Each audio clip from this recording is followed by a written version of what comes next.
السلام علیکم ناظرین، آپ دیکھ رہے ہیں سریام CID نیوز اور میں ہوں فرا شاہد۔ خبر شامل کرتے ہیں سرگودا سے، جہاں میں رپورٹ کر رہے ہیں محمد منشا۔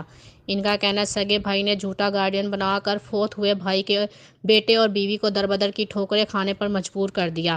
اختر عباس جو کہ سعودی عرب میں ایک حادثے میں فوت ہو گیا، جس کی لاش کے پورے حصے بھی نہیں گھر پہنچے تھے۔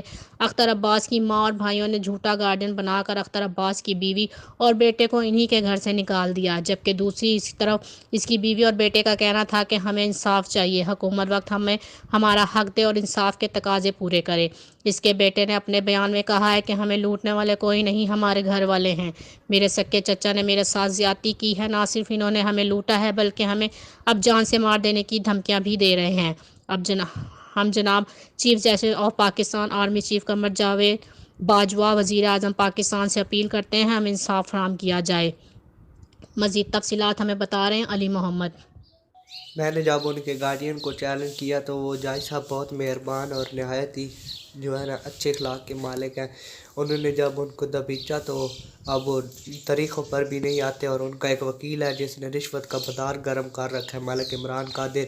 میری حکومت سے درخواست ہے کہ کم از کم مجھے میرا حق لے کر دیں، اور کم از کم اس وکیل کے خلاف ضرور کارروائی کریں جو مجھ جیسے کئی یتیم بچوں کے حق ضبط کر رہا ہے، اور بہت ہی گھٹیا قسم کی سوچ رکھنے والا وکیل ہے۔ ایسے وکیلوں کے خلاف کارروائی کی جائے جو کہ ملک کی معیشت کو خراب کر رہے ہیں، ملک کے مستقبل کو خراب کر رہے ہیں۔ انہوں نے میرے جھوٹے آنکھ نامے تیار کیے اور میرے گھر توڑ آ گئے کہ بچے دیکھو تمہارا والد تمہیں آنکھ کر گیا۔ جب میرے والد صاحب فوت ہو گئے کہ میں باہر چلا گیا تھا کورس کرنے، تمہارے والد صاحب آنکھ نامہ رکھ گئے تھے۔ آخر یہ آنکھ نامہ کیا ہے؟ والد صاحب مجھے آنکھ نہیں کر گئے تھے، میں نے کہا تو وہ چلے گئے واپس، اور اب وہ عدالتوں میں ان کا ساتھ دے رہے ہیں، تھانوں میں آتے ہیں، ہر جگہ پر وہ رشوت کے بازار گرم کر رہے ہیں۔ ایسے وکیل کے خلاف کارروائی کی جائے۔ اور ان کا ایک جھوٹا گواہ ہے عطا محمد نمبردار، وہ میرے چاچو کا کزن ہے، وہ جھوٹیاں گواہیاں دے رہا ہے، ان کے خلاف بھی کارروائی کی جائے اور ان کو سبق سکھایا جائے کہ یتیموں کا حق پامال کرنا بہت بڑا جرم ہے۔